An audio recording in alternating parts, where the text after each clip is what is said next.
नमस्कार, मी पंजाब डक हवामान अभ्यासक मी आहे माझ्या शेतामध्ये आणि आज आहे 9 सप्टेंबर 2024. आजपासून परत एक शेतकऱ्यासाठी अंदाज येत आहे. सर्व शेतकऱ्याला सांगू इच्छितो की राज्यामध्ये आज म्हणजे 9, 10, 11, 12 आणखी 4 दिवस फक्त काही भागातच पाऊस पडणार आहे म्हणून हा अंदाज लक्षात येतो. म्हणजे राज्यात आणखी 4 दिवस 9, 10, 11, 12 पर्यंत फक्त काही जिल्ह्यातच पाऊस पडणार आहे म्हणून ही आनंदाची ही एक आनंदाची बातमी.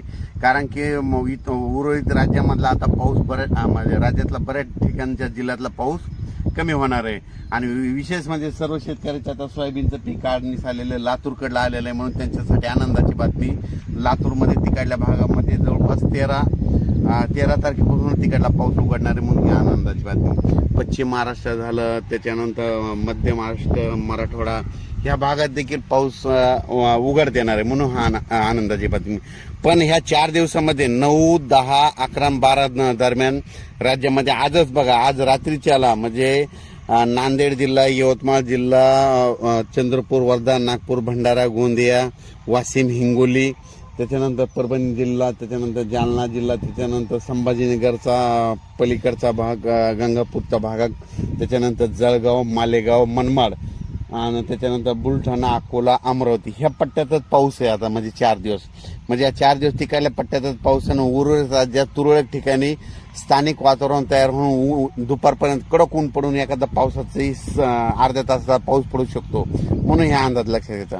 पण राज्यामध्ये सध्या सांगायचं झालं तर परत एकदा सांगतो, इकडं मालेगाव, नाशिक, त्याच्यानंतर मनमाड, त्याच्यानंतर इकडं जळगाव, त्याच्यानंतर जालना जिल्हा, त्याच्यानंतर इकडं जळगाव, जामोद, बुलढाणा, अकोला, अमरावती, वर्धा, नागपूर, भंडारा, गोंदिया, वाशिम, हिंगोली, पुसद, नांदेड, हिंगोली, परभणी आणि लातूर म्हणजे ह्या जिल्ह्यापर्यंत पाऊस ह्या 3 दिवसात पडणार आहे. आणि उर्वरित राज्यातला मात्र पाऊस म्हणजे उद्यापासून म्हणजे उगार देणार आहे म्हणून हा अंदाज लक्षात येतं. म्हणजे सांगायचं झालं तर 14 तारखेच्या नंतर 14 तारखेपासून 14 सप्टेंबर पासून राज्यातला पाऊस म्हणजे उगार देणार आहे. आणि बऱ्याच शेतकऱ्याचं सोयाबीन काढणीस आलेलं आहे, उडीद देखील काढण्यात आलं आहे म्हणून त्यांच्यासाठी खास करून आनंदाची बातमी.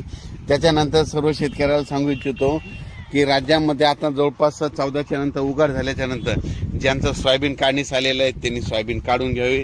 कारण की खूप चांगलं वातावरण आहे. तुरळक ठिकाणी पाऊस येऊ शकतो. म्हणजे असं एवढा काही मोठा पाऊस पडणार नाही.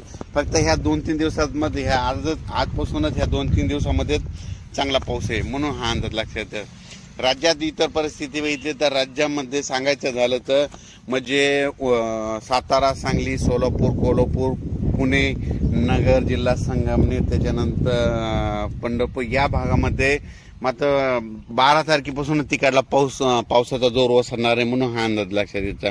म्हणजे सांगायचं झालं तर पश्चिम महाराष्ट्रातला पाऊस म्हणजे 12 तारखेपासून जोर ओसरणार आहे. उगाच तुरळक ठिकाणी सरी येऊ शकतात म्हणून ही अंदाज लक्षात येतात. परत एक सर्व शेतकऱ्याला सांगू इच्छितो की राज्यामध्ये यानंतर परत पाऊस कधी येईल तर त्याच्यानंतर 22-23च्या दरम्यान एकदा पावसाचं वातावरण तयार होईल. तर त्यावेळेस तयार व्हायच्या अगोदर तुम्हाला अगोदर एक मेसेज दिला जाईल. पण राज्यामध्ये आता फक्त 4 दिवस म्हणजे आजपासून 9 तारखेपासून ते 12 तारखेपर्यंतच राज्यात पावसाचं वातावरण आहे म्हणून हा अंदाज लक्षात घ्यायचा. आणि